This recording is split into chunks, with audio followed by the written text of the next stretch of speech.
Salut, chers compatriotes togolais, togolaises, militants et combattants panafricains et panafricaines. Je suis Rodriguez Samuel Damata de Santana alias Togo Bonge, chercheur en médecine alternative et en phytothérapie.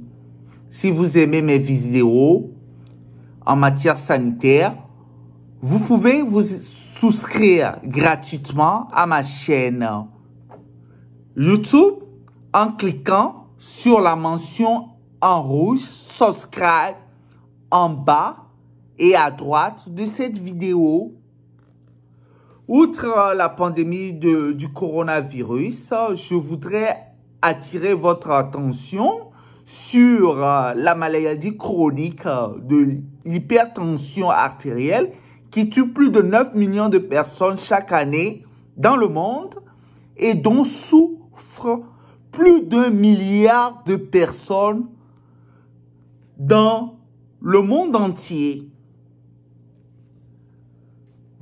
Raison pour laquelle ma formule médicinale de l'hypertencol, qui se présente sous forme de 60 gélules, est destinée à résoudre ce problème sanitaire de l'hypertension.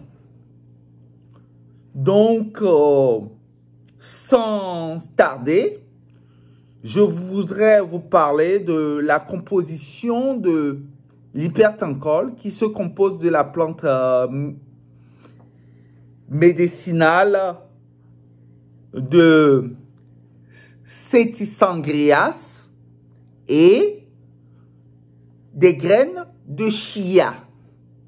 Donc, qui sont les deux ingrédients majeurs parmi beaucoup d'autres ingrédients de cette formule médicinale de l'hypertencol.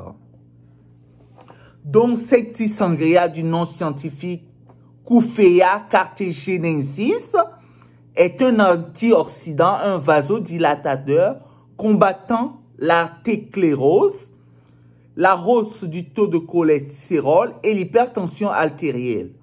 Le chia, du nom scientifique de Salvia hispanica, est une plante originaire de l'Amérique centrale.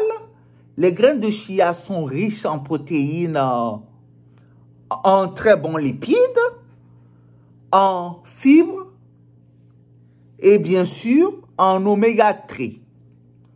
Elles sont utilisées dans la lutte contre l'allergie, le diabète, les angines de poitrine, les problèmes cardiovasculaires, le cancer, l'obésité, l'accident cardiovasculaire et l'hypertension. L'hypertencol, fort de ses composants, empêche les angiotensines de contracter les vaisseaux sanguins dans le souci de favoriser une bonne circulation cardio-sanguine, de diminuer l'hypertension, de normaliser et de régulariser la tension ou la pression artérielle. Donc, je vous rappelle que les angiotensines sont des protéines au niveau de l'organisme qui contractent les vaisseaux sanguins.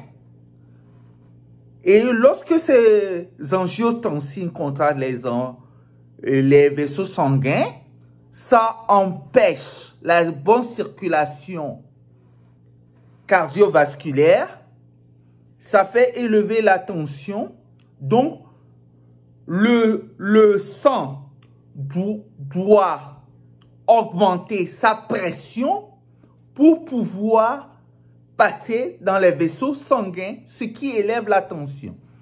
Donc, l'hypertension est la résultante de ce dysfonctionnement cardiovasculaire. Dans le souci d'empêcher cette hausse de tension, l'hypertencol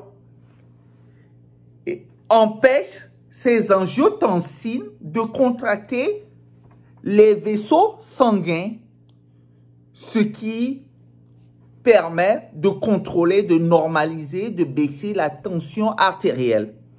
Donc, je voudrais vous conseiller, pour terminer, de cesser d'utiliser les produits pharmaceutiques qui sont très riches en produits chimiques, qui sont des poisons qui intoxiquent l'organisme et qui provoquent des maladies très néfastes comme le cancer et l'impuissance sexuelle. Merci de votre attention.